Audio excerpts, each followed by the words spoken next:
So, Bridge. Yes. I referenced this last episode, and I'm a lady of her word. Oh. Or I just don't have patience to wait to do this, but I watched already The Sopranos docu. It's like... What is it? It's a documentary, I guess, but like, I don't know. It felt too short to me. It was like 2 episodes, and that was it. Oh, how long was each episode? I think they were each like an hour, so I guess that's like movie length, but I don't know. It was interesting how they like formatted it, maybe, is what I mean to say. Like, I'm like, wait, I want to know more about that. And they're like, no, you don't. And I'm like, wait, I do. Oh, okay. I guess I Why? will. That's weird. Like, they had to make it shorter. I know. I don't know why it was only like that. James will always call that the Michael Bay effect. Like, what is that? any Michael Bay movie, he like, everything is like, it's as if he fast forwarded the movie. It's like and I the just TikTok feel like, era. Yeah. Yeah, it's the TikTok era effect where it's like, wait, but I want to take my time. Wait, so here's an example. It starts off with the guy who created the series, David Chase, and they kind of like, this is like fucking dumb. They put him in like a fake therapist's office as like, all right, here we are for the documentary. And then he starts to talk about his life, which was like somewhat inspiration for the series, because basically his mom was like the inspiration for like Tony Soprano's mom. So you're like, so interesting, tell me more. And then literally, like, just like you did, someone did like a fast forward button, and they did weird editing where he would be like, yeah, and so then I blah blah, and then it would be like, blah, and it'd be like, and then I was 12, and like, it was just like, so you didn't really learn concretely. You're telling me I can learn about Carmelo Soprano's origin story? Well, Olivia Soprano, yes. Yeah, okay. But it's just like weird. I was like, oh, so I'm not going to learn about your life? All right, why'd you even include that stuff? Wait, is it worth watching, or is it No, you should watch it, because like it was interesting, but I just wish there was more. Like, where is it on? Where can I watch it? It's on HBO. Okay. Yeah. HBO will take that advertising credit. Thank you very much. Yeah, pay us, please. Money, please. Money, please. Wow. Okay. Yeah, I recommend, and then let me know what you think. We could talk more about it. Well, the story you told me right before we got on the call, if you're willing to share, feels very gang adjacent, but here we are. Maybe we'll wait for the news article to come out. Got it. Some neighborhood criminal activity. For all I know, someone's still on the lam, and oh God, I don't know. Do you think in 2 weeks they'll wait for our podcast? They're listening to our episodes right now. I'm gonna get that Katie from Sisters Who've Seen It. A girl can dream, Click like, subscribe. Sisters who've seen it. We are the sisters who've seen it. Sisters, shooby-dooby-doo-wop, sisters, shooby-dooby-doo-wop, sisters,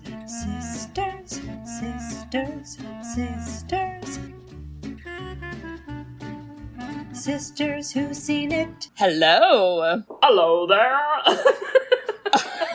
My attempt at the mask. I was like British. Hello. That was weird. I just was expecting you to say smoking, and I didn't say it, and I'm a little proud of us. Smoking. All right. Yes. Welcome back, listeners. We have a kooky movie. Oh my! Very nostalgic movie for us. Katie, I had a little bit of like, oh no, my childhood. Yeah. Like, I had a little bit of like, oh no. I do feel a lot of our childhood was shaped by Jim Carrey. Oh no. And yeah. No.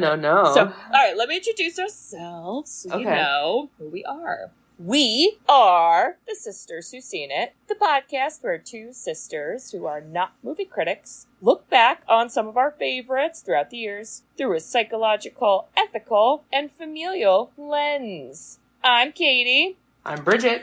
And it's party time! P-A-R-T. Why? Why? Because I gotta.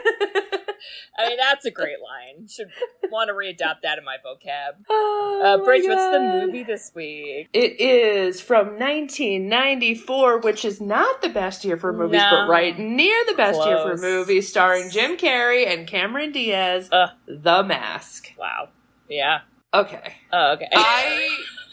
I think the listeners need to understand this. So, Katie and I watched this movie maybe 5,000 times. Yeah, as a lot. child, because our mom was so sick of us that she bought one of those like vans with the TV in them when we were kids, which and was like, "Watch this." Hip and cool at the time. It was so like, that hip was not Maureen. like common. No, it was not. And her logic too was it was so tall that we could like change back there because all we were doing was like running to like soccer tournaments and other crazy stuff.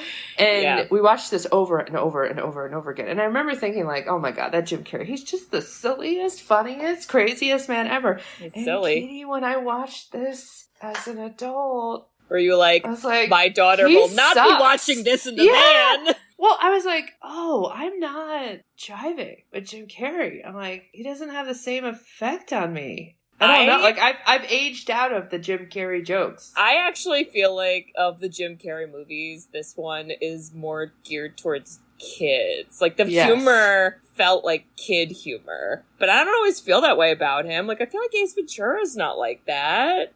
Well, he does talk out of his butt, actually, so maybe maybe it is. But he's got, like, one speed, right? Yeah. Like, when he tries to act like a normal guy, which is necessary, because you can't just, like, start out as Jim Carrey being insane. Right. He's not that great at it, so that was distracting. Yeah. And then when he becomes the crazy person, you're like, oh, this is the Jim Carrey I know. But it didn't, like, land with me. Some of the stuff landed, but in general, it's like, huh. Well, I do think it's your synopsis. So sorry to make you have to do that. Let me read my one sentence. Okay. Yes. You know, that's important just to make sure I'm in line. Yeah. After discovering an ancient mask with strange powers, a timid bank clerk is instantly transformed into an indestructible superhero, able to fulfill his innermost desires and whims.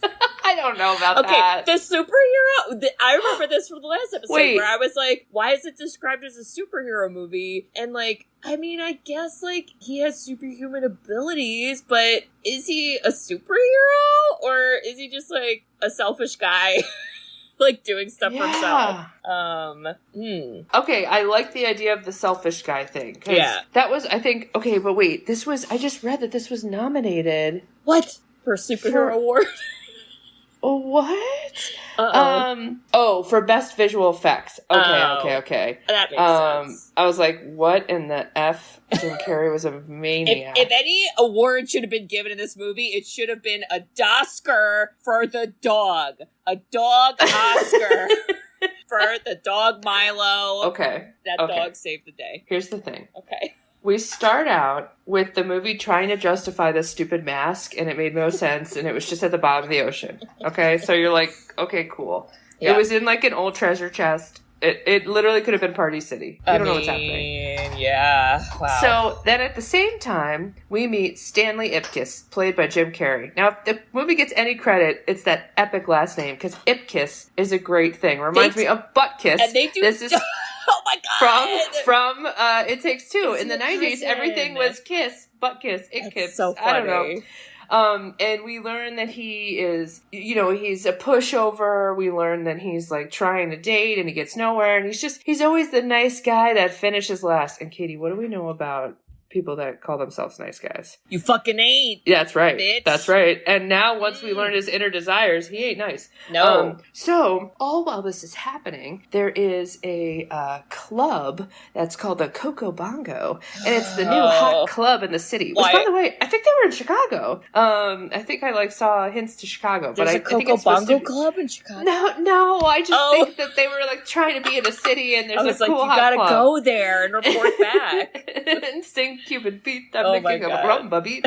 So he, somehow, learns about this club, and this is new hot club, and Cameron Diaz is this singer at the club, as if she's like Marilyn Monroe in the 50s, because she's like, have had a hill, I'm hot, Cameron Diaz. Happy birthday a little bit. You. But the club is run by these mobsters, not to be confused with Tony Soprano mobster. Oh my God, wow, there's Dorian a theme to my Tyrell, life right now. Okay, Dorian Tyrell is the mobster. And normally, Stanley Ipkiss, the bank teller, who's timid and, kind of a nice guy / loser, would never interact with the Coco Bongo and the mobsters. However, when he finds this ancient mask, because he thinks it's a dead person in the water, he puts it on his face and becomes a maniac. It's all normal. It's all normal. And so when he becomes a maniac, he rights all the wrongs of all the mean people in his life and just terrorizes them. He goes and steals a bank. He does crazy shit at the Coco Bongo. And then the mobster's like, who the hell is this guy? By the way, he has a bright green face. Nobody questions that. Nobody obviously not a human person. I don't understand why Cameron Diaz is not are you an alien? She makes out with him. I don't get which I hated. She's making out with everyone. And so then chaos assumes because the mobsters are like, well, we wanted to steal the bank money. And Jim Carrey's like, I'll do whatever I want. I have the mask. And then they're like, what's happening with this mask? And then the mobsters get a hold of the mask. And then because the mask just takes out your inner desires and they're mobsters, they're bad guys. And so then that makes that person bad. And then everybody gets shot. And it's the 90s. So when we shoot things, we shoot everybody. Everybody gets shot. Then there's an agent on Stanley Ipkiss's butt trying to figure out if he's the guy doing all this crazy shit. And it's just bananas. And there's one-liners and there's singing and there's silliness. And, the special effects were pretty freaking good. Yeah, I'll give them good. that. That held up really well. Yeah. I get the award there.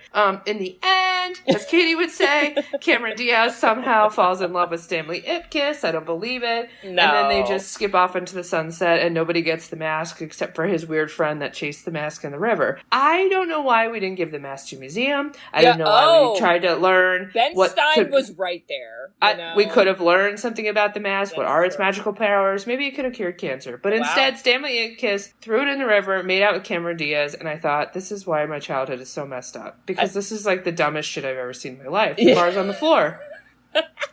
There's my synopsis. That was beautiful, Bridge. Where do we start?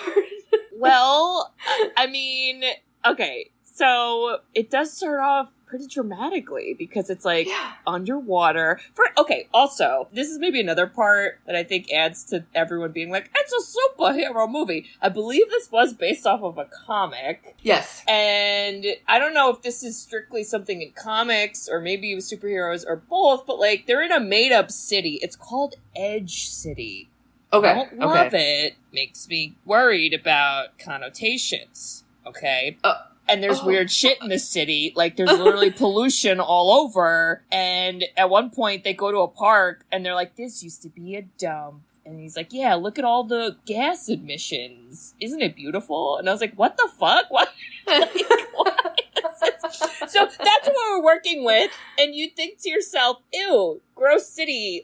No one's going in that river. Everybody goes in the river. There's people scuba diving in this river. And what are they even doing? Are they, are we building something?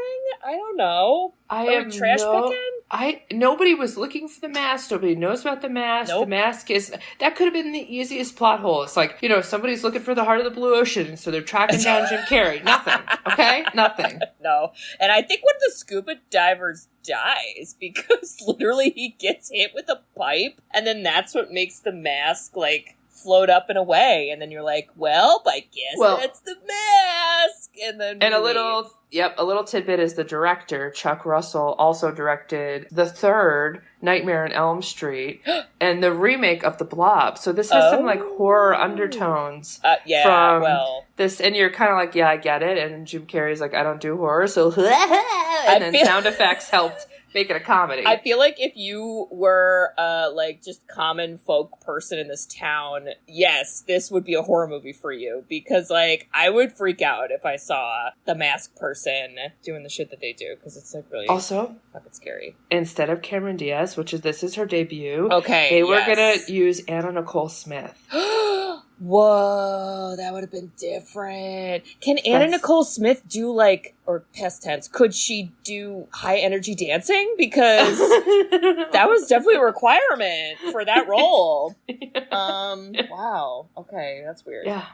You know what I liked about Cameron Diaz, though? You could tell she was, like, super young, but, like, maybe it was because it was the 90s, or just because she was a little bit younger, but she actually had, like, not, like, pimples, but you could tell she didn't have, like, glass skin, and I was like, yes I fucking miss that shit. She's stunning. She's stunning, and she's, like, a normal body, a normal everything. You just are like, that's a beautiful person. But just in the 90s, it's like, we had actors who didn't have perfect teeth. We had actors who had skin, whatever stuff. Like, I miss normal shit like that, because now everybody looks like a scary CGI thing. Can we talk about how Jim Carrey wise, now maybe this is not true as of like his latest movies, but this was his most profitable movie. What? The budget for this movie was $20 million and it ended up making $351 million. Oh my God. And it even beat Dumb and Dumber. Wow. Is it because it was our parents saying, let's just keep these kids occupied? Our family.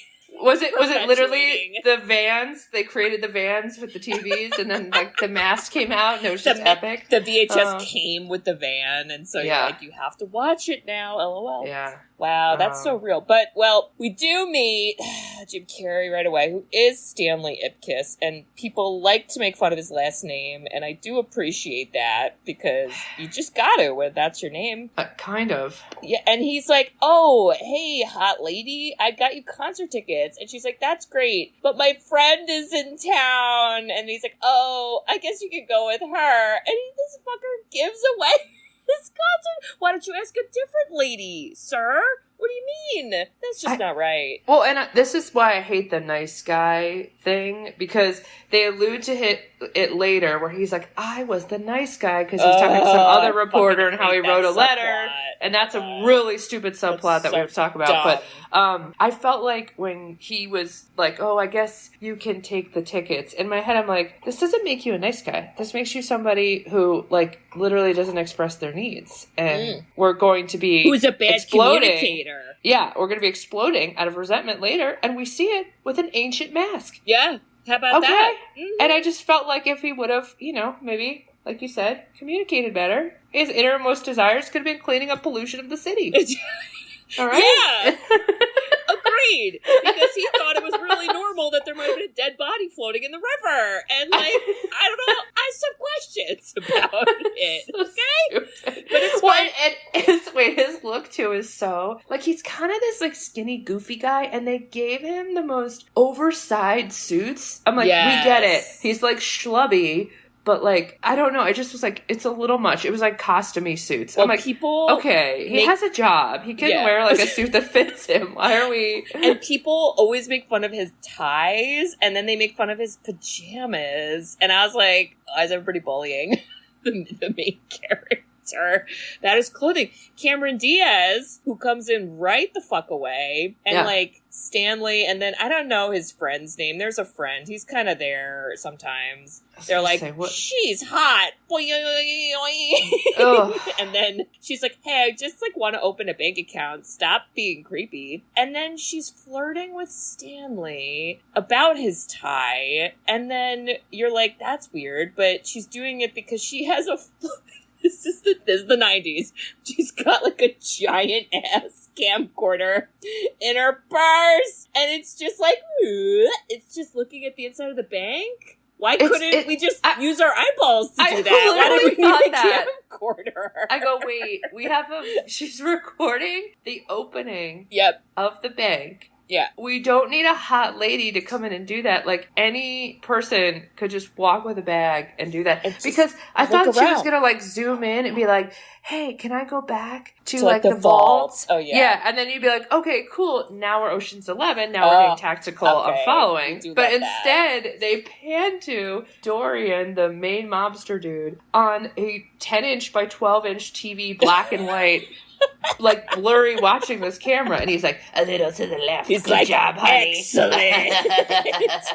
We'll take it over. I was like, I don't think you're learning anything. He's so fucking dumb. Yeah. It's so dumb. But, like, I don't know. I guess then Stanley's like, damn, she's hot. And then his friend is like, hey, since you're a scrub and you're not going to a concert tonight, come to the Coco Bongo Club. Bridge? I can't. If you were like, Katie, hottest new club opened, and I was like, what's the name? And you told me it was a Coco Bongo Club, I'd have you evaluated. Unless we're in Miami, it's a no for me. It's a no for me, boss. dog. Dump a dog. It's just such a weird fucking name. It's so weird, and I thought, you have no theme here. Like, literally, it could have been called, like, Tina's Lounge. Like, it didn't matter that it was the Coco Bongo. Right. There's no Ricky Ricardo. There's no theme. There's no bongos, okay? It's not even decorated. Yeah, we don't know. But he gets in line, and I don't know about you listeners, but I did this once in my life in New York City where I was like, I guess I should go to a club. And all of my friends get on the line, and we're all like 21 or 2 or something.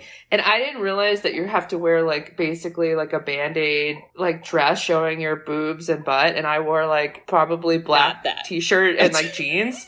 And they didn't let me in. They let my friends in, and because I wasn't wearing like a dressed enough outfit. I was like, okay. And back then, I was hot, so I'm like, I don't think it's that I wasn't hot, but I definitely didn't have the look. You didn't have the dress code. And I just thought to myself, never in my life will I go home and put on a dress with heels to come back to a club to stand in a corner and not get roofied. I think I'm good.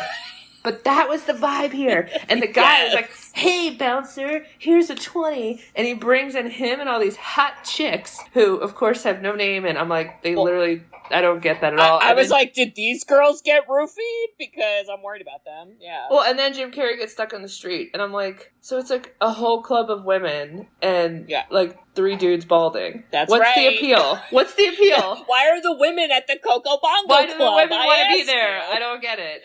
It's bad. Yeah. And like they're basically trying to show like, wow, poor Stanley Ipkiss. He has a full-time job that pays really well. He has stable housing. He has a loving dog. He has friends and a support system. But poor Stanley, no one wants to make out with him. Poor guy. And 1994 problems. Well, and there was some like also where he's like, I gotta pick up my car, and the mechanics are like, you need a new transmission. And he's like, what? Oh man. And I'm like, you're just dumb. Like, second opinions are real, man. Well, and I thought to myself, and then he goes, hey, wait, there's not a price on it. And he's like, there will be. And he's like, fine, he's like, fine, I'll sign it. I'm like, why are you signing it? I'm like, you need a lawyer. Stanley takes care of people's bank accounts. I don't know if he's qualified for this. He's very, very stupid.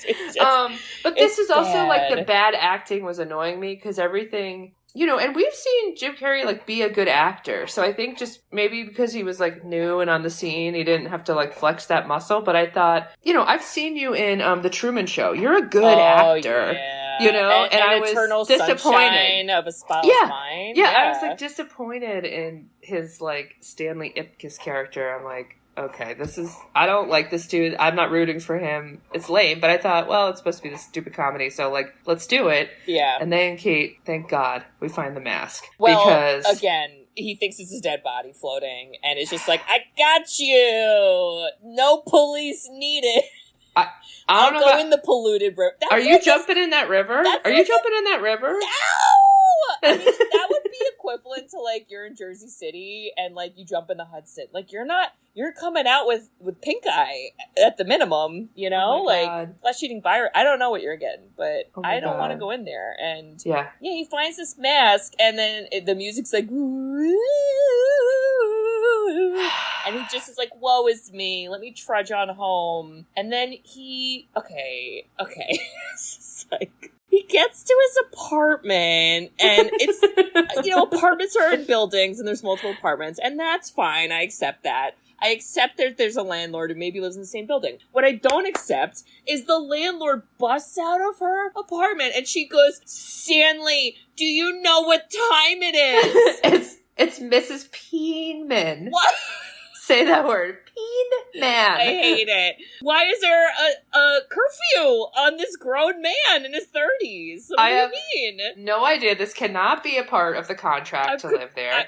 But she was super pissed. And I will say I thought this was a little rude on his part, where he had like trudged in mud of the polluted toxic river all over the floors. We're all getting diseases. Well, and I just thought, dude, all you gotta do is just shake out your boots a little bit. You didn't even try. No. Then she got real pissed. And then he just was like, his shoulders slumped and he thought, oh my God, my life can't be worse. Let me go home to my perfect dog and house. Yeah, and also, okay, we never see him feed the dog. We never see him walk the dog. I'm worried about the dog, The dog is played with once with a Frisbee, and then there's a whole key, like, subplot about keys, and he had to find the keys. And I don't know if this dog is as appreciated as he should be, because he was the hero of the movie. I feel like the dog is carrying the relationship on its back, you know? And I'm like, that's a little dog. There's got to be better owners out there for you, dude. But he goes home and he watches cartoons. Which okay. Again, I'm like, okay. Okay. He's 40s? Do we think he's like 40s? I thought he was like 30s, but... Okay, 30s, 40s. I don't know. All right, listen, no judgment. Everyone's got interests, okay? Comics. I don't know if, like, that's, like, the first thing after a shitty day to go back and be like, let me put on cartoons as a grown man. It just didn't... I was a little lost on the plot. I was like, why are we here? Yeah, and I don't know, maybe that was from the comics. Maybe that was, like... I don't know. And I did think of, like, because when he becomes the Mask, he acts like a cartoon. So I was like, is that... the connection? Because you like cartoons, you act like that.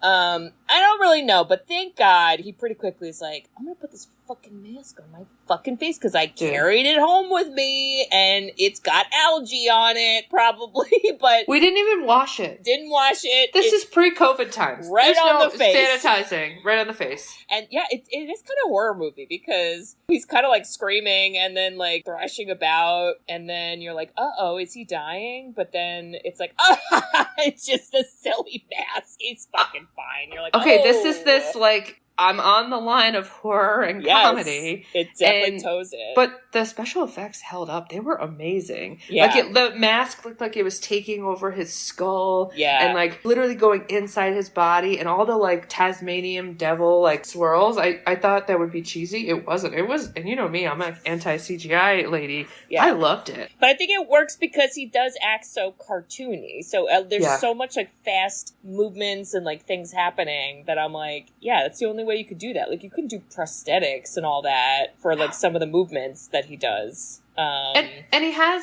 you know, he's got a green face and he's got big teeth. I think those are big fake teeth. The teeth are scary. And he has no hair. No. So it's like, we got a balding, like, look. Yeah. Okay. And then he, like, is wearing, like, swanky 20s it's like a zoot suit. A zoot suit riot, you know? It's a zoot suit, y'all. Oh, my God. And he's like, now... He's peacocking. It's bright yellow. Well, I mean, he definitely is. And he even is like, I gotta go back to the club. And you're like, no, not the Coco Bongo Club, well, sir. he immediately goes back and he's like, I'm gonna take out the landlady. I'm gonna take out the mechanic. I'm gonna take out... This is a horror film. I mean... He's literally righting his wrongs. Okay, and so he scares the landlady. She tries to shoot him. She can't shoot him. I don't know. He fucks up the hallway, and then he jumps out the window. Doesn't die. So now we're like, okay, he's like a cartoon. It's all good. He's surviving. Go team. But then, after he falls out the window, he's like, anyway, I'm back up, moving and grooving. And immediately... there are, like, white men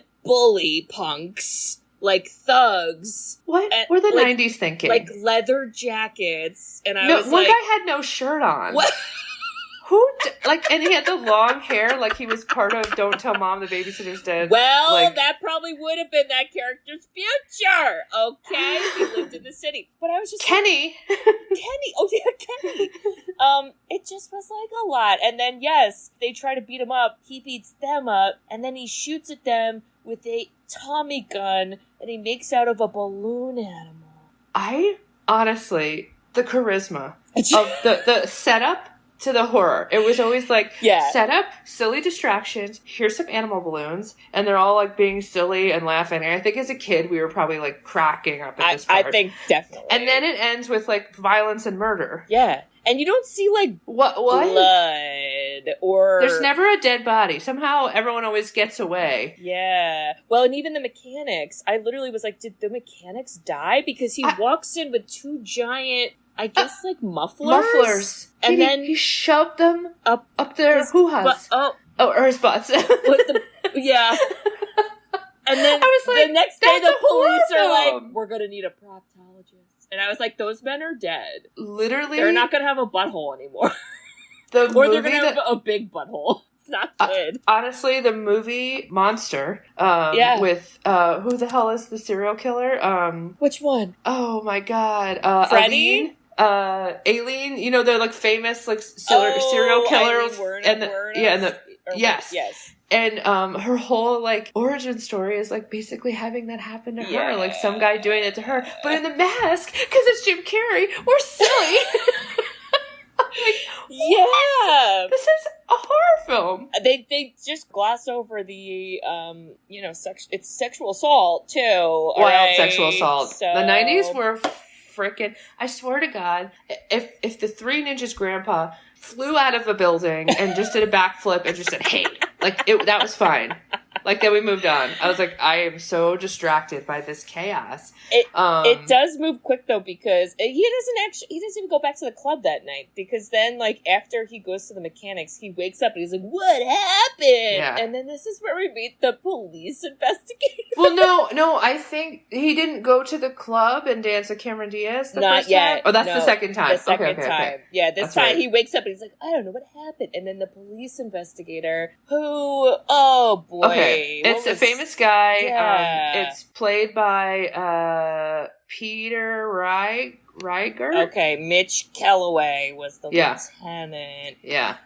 This guy's been in, if anyone sees this guy, he's been in 100,000 movies. Yeah, he's got the vibe of, like, a police investigator, and he's the one who makes fun of Stanley for his pajamas, and he's like, your pajamas are fucking stupid, and I'm like, whoa, you just knocked on the door, take a chill pill. And he's like, you didn't hear any, like, crazy things last night? And then Stanley lies, because it was him, and he was like, I was sleeping, and he's like, I'm on to you, Stanley, and you're like, that's weird. And then he's late for work? Why the fuck were we going to the Coco Bongo Club on a work night? I immediately thought of this. I go, what is he late for? Like it's clearly Saturday. Yeah. And then I thought, what is this, Tuesday? What are we going clubbing on a Tuesday? Like, why we gotta club that hard, you guys? There's other and that club line was massive. So I'm like, so everyone's going out on a Tuesday?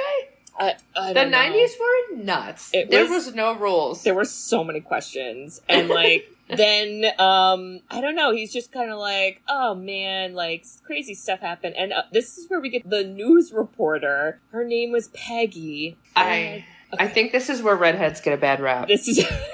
the other woman was also a redhead. Peggy. Took the concert ticket. From Peggy Brandt, and all other redheads. Was rough. The 90s hated redheads. I thought when she came in, I thought, okay, cool. Cameron Diaz is like the super hot mobster, like, you know, sidekick person. And she's just pretending to like Jim Carrey and the stupid mask character. I believe it. Yeah. And then we got Peggy who comes in and she's like, oh my God, you wrote the nice guy article. I have a bond with you. I love you. So many women love you. And it's really hard to find a guy in this city. And here's my number. And I thought, okay. Yeah. This jives. They're on the kind of same dorky but fun and lovable wavelength. And then the freaking rest of the movie, she rats him in and becomes like an evil maniac. What? I didn't believe it. I didn't believe that either. And also, we never see her again after that reveal. Peggy comes in as a reporter who who is hungry Yeah. and wants to get away from just being the letter girl at the newspaper. And she wants to get on the case and learn about the mask guy. And so she's like on it and in it, talking to Stanley. And then she finds out it is Stanley because he confides in her because she seems like a nice, normal person,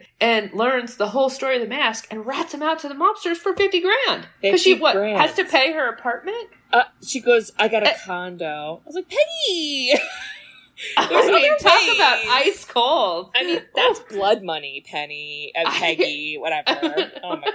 I can't even. She's just, it's so fucking weird. And I was like, do we have weirdest subplot? Time? Why do we need her? Like, do we have time for Peggy? We didn't need her. I don't know. But meanwhile, while that shit's going down, the mob guy whose name is Dorian, he's not a mob boss. He's like he's like a Chris Moltisanti. Yeah, he's mad. Soprano. Because Nico is the mob boss. Yeah. And he wants to take out Nico. Yeah. So he on his own, without Nico knowing, is like, yo, let's go rob a bank, and then I'll use the money, something, to something, Nico. And they're all like, we're in. So that's their plan. And then this is now the night where, I don't know, I guess Stanley just puts the mask on again when he gets back from work. Like, he's like, time to shove that on my face one more time. I think, didn't he throw the mask out? He's like, this is nuts. This mask thing. He throws it out the window. And it comes back. Yeah.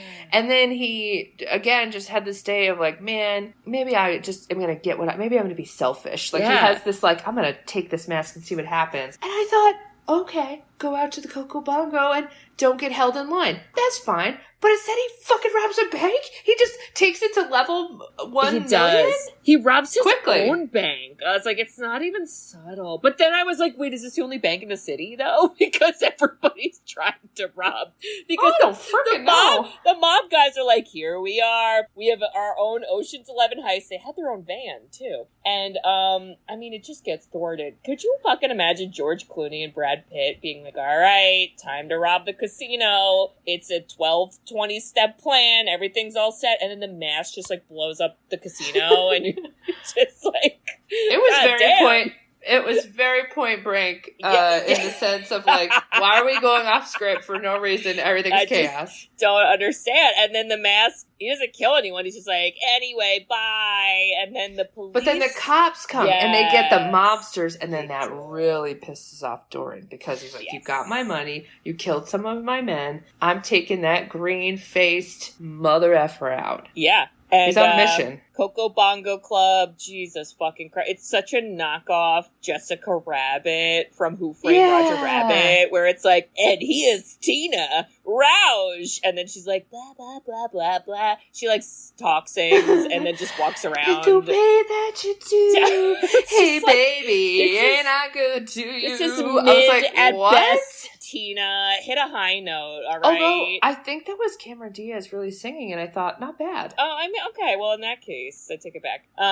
But he's just, like, Googling her from the back of the room, and then she stops singing, and then he fucking is like, all right, now it's time for a dance number. And he goes up and, like, transforms the musicians. I don't know. They have different outfits. One guy gets a hat, and, like, somehow this makes us all know what song we're about to play. And they all play, like, a really high energy, like... But then, I gotta say, and then it's a really fun dance number. And I was like, it's for the kids, but it's also for me, you know? I'm liking it. Katie's like, 1, 2, 3, and I'm following the 5, 6, 7, 8. Here we go. I loved it. I was like, I like it. Nobody's getting shot.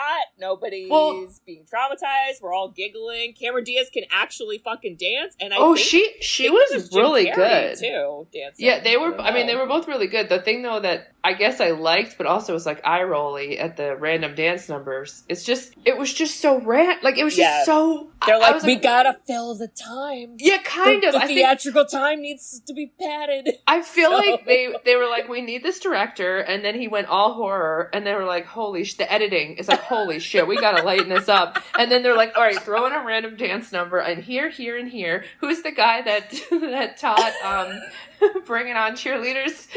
Oh my God, Sparky Pilasty. Sparky Pilasty shows up and teaches the mask how to dance. I literally was like, get these motherfuckers on Dancing with the Stars right now because I'll vote for them. Oh my God, I can't. Well, so, but then his somehow in all this magicalness, he gets shot. Because, like, we don't warn anybody. We just try to murder people this whole film. And the littlest piece of what he calls his power tie falls off. Yeah. And now, between his fingerprints and the power tie, we know it's definitely Stanley Ipkiss. He is the mask. Okay. And I'm like, what? Okay, but also there was a really funny part where he gets shot by the mobsters and he pretends to die, and it's a whole dramatic death scene. Yes. And then they have a Sally Field Oscars reference. And it was amazing, where he was like, you like me, you really like me. And I was like, woo, Sally, I love you. Honestly, but so yeah. funny. So now, like, the mobsters are like, we don't like this mask guy because he stole the bank money, but he also, like, fucking, you know, took over our club, and we gotta get him. But he gets away, and I feel like, yeah, it's another moment where it's like, well, I went to bed and I blacked out, so I don't know. Then we're just back at work? Why does he work every day? Okay, I think what's really happening is the police are trying to get onto him. And there's a scene where Stanley Ipkiss decides this mask shit is a little out of control. Let me go to a professional. He goes to Ben Stein, Bridge. I don't know what was happening there. I immediately thought to Casper. Number one. Number two, I was like, I think Ben Stein was like just killing it in the 90s because he had some like fucking, I think he had like a game show in the 90s that was happening. Yes. And I don't know, he was just all over. So his cameo is that he's the like expert on mythology, masks, something. And then he's like, oh yeah, maybe the mask is Loki, which is the god of mischief. And I was like, woo, where's Thor? I'm ready. We don't go that direction, unfortunately. And we don't really learn shit, by the way, at all. So, all right. Well, that shit doesn't really do anything. And then there's a scene where Tina goes to Stanley and she's like, Stanley, that mask guy is hot. I want to see him again. And Stanley... Gross. Yes. So Stanley is like, don't worry, Tina. I know him. And she's like, really? And he goes, yeah, meet me late at night at the park alone and I'll introduce you. And I was like, She's gonna murder him. It's not good. And this, oh my God, the name of the park is Landfill Park. And that's where he goes, the methane emissions really pick up the colors. And I was like, what? F is happening? But yeah, this leads to, he puts on the mask, and then for whatever reason, now Tina's like, uh-oh, it's too much. I'm not into it. Well, it was too much because he was too much. He was aggressive. And this is what I also looked back on my childhood and thought, did I think this was normal? Yeah. Like, to have, like, because Katie, he just wanted it. So she just has to give it to his desire. She's like 5,000% above him in terms of equalness, you know? It's so bad. And thank God the cops are like, we're here too, and we're gonna shut this shit down. And there's just some funny parts where they're like, we're gonna arrest you, but they're like, you know, whatever. He gets away, and this is where he does another dance number, which is Cuban Pete, I'm the king of the Rumba Beat. When I play my maracas, I go Chick-Chicky-Boom Chick-Chicky-Boom. I'm a Cuban Pete. I'm the king of the Rumba Beat. When I play my maracas, I go Chick-Chicky-Boom Chick-Chicky-Boom. It was very Beetlejuice. Like, very Beetlejuice. And the whole town got everybody's singing. And it was just, what do you call that one? A flash dance? It's a flash mob. A flash mob. Okay, also, very important, but there was a Surf Ninjas movie poster that I spotted in the background on one of these scenes. So, it's important. I just had to say it. It's important. And then this is where Peggy fucking sells him Rats for him out. $50,000. And then the guy, Dorian's like, I'm gonna kill him. But then he's like, never mind, I'll put the mask on. You don't need to die. We're just gonna throw you to the cops? Well, he was gonna try to throw him in a noose thing and, like, kill... I don't... Squish him? Yeah, but, like, then he was like, never mind, we're throwing you to the police. And I was like, you could have just killed him, but... Okay, it's fine. Didn't make sense to me. So, he's still alive. Now he's arrested. The bad guy has the mask, and then he gets Tina... Oh, Tina goes to visit him in jail. I didn't believe it. I didn't either. Making out through the bars. Or, no, they don't make out. But he's like, damn, I wish we could, and... Doesn't it make sense they wanted Anna Nicole Smith to play? Yes. It was very, like, sexual icon, and I thought, weird. Cameron Diaz could act better than this, you know? Yeah. They underestimated her. Okay, but Bridge... This is the part where the Doscar comes in. The Doscar, the dog Oscar, goes to Milo, which is Stanley's dog. Because Stanley's dog, who is being neglected at home, the thugs break into Stanley's apartment. They steal all the money he stole. And the dog's like, some shit's up. I'm going to follow the car. And I'm going to go to the police station and see my owner through the bars. And then I'm going to save my owner by jumping up a wall. I can't. I don't know how he did it. And he was a little hot dog. How did he do it? He was so What strong. breed was he? I think he was a Jack Russell Terrier. I was impressed. That's the same type of dog as like Wishbone. Remember Wishbone? Oh, yeah. Okay, also, during all the scenes with Milo, Bear was, like, very tuned in. And I was like, he's not real Bear. It's okay. Like, Milo would cry, and Bear's like... Bear's like, how do I save you from jail, that's Mama? Literally, like, that's why I'm like, the Doscar. I mean, it was there for humans and dogs. Okay, so Milo, something gets the keys... Stanley breaks out of fake jail, and then he takes the investigator hostage. And he then is like, we're going to the Coco Bongo Club to save Tina and get the mask and blah, blah, blah. And, like, then they do. Well, because then it becomes like, we have to save Tina. I'm like, okay. Well, yeah, and that's why I'm like, you could save, like, all the people, but we're just kind of focused on Tina, man. Kind of. Because then Dorian comes in with the scary mask and just murders people. He murders everyone. Like, everybody. I was like, wait, no warning. Everyone around you's dying. It reminds me of the Fifth Element moment, where all of a sudden it's like, oh, we're just murdering everybody in public. There's no warning, no nothing. It's dunzo. It's bad. And then so the Dorian guy's wearing the mask, and he's like a scary guy. And the only way we get the mask off him is because Tina is like, I want to make out with you one more time before you blow me up with dynamite. The cartoon in real life, like, who's still Roger Rabbit? I was like, wait, what? And then he is like, yeah, let's make out. She goes, without the mask. And he's like, you got it, lady. And then she somehow, like, hits the mask out of his hand. And then Stanley... I think the dog puts on the mask at one point. I don't fucking know. It's going crazy. Okay, the dog putting on the mask was insane. Yeah, it was. I didn't like those special effects. Scary. I was like, now you made him a scary dog. Back to horror. Was definitely a sweet dog. Yeah. Why do we have big, sharp teeth? He should have just been, like, adorable with big, cute, like, doe eyes. Yeah, well, exactly. But somehow, someway, Stanley gets the mask. He diffuses the bomb / swallows it. Because he eats it. Yeah. And burps. I love living... Actually, though, the one scene about Dorian, when he had the mask on, and they shot him, and he sucked in the bullets and then spit them back out, I thought, okay, that's pretty freaking cool. That was cool. That was super cool. But then he swallows the bomb and burps and farts, and then we think it's okay. I thought, I don't believe it. And the way that he defeats Dorian is like, steps in a pond, and he flushes him down an imaginary toilet, and did he die by toilet? Was through the polluted water? He definitely ain't coming out of that, I'll tell you that. I'll tell you. It was a lot. And then somehow, some way, Stanley is allowed to just walk the fuck out of this place. Because the mayor goes to the police chief and he goes, Stanley wasn't the mask. It was like that Dorian guy. And I was like, is the mayor blind? Well, and we have Possibly. Fingerprints. We have the tie evidence. We have the pajama evidence.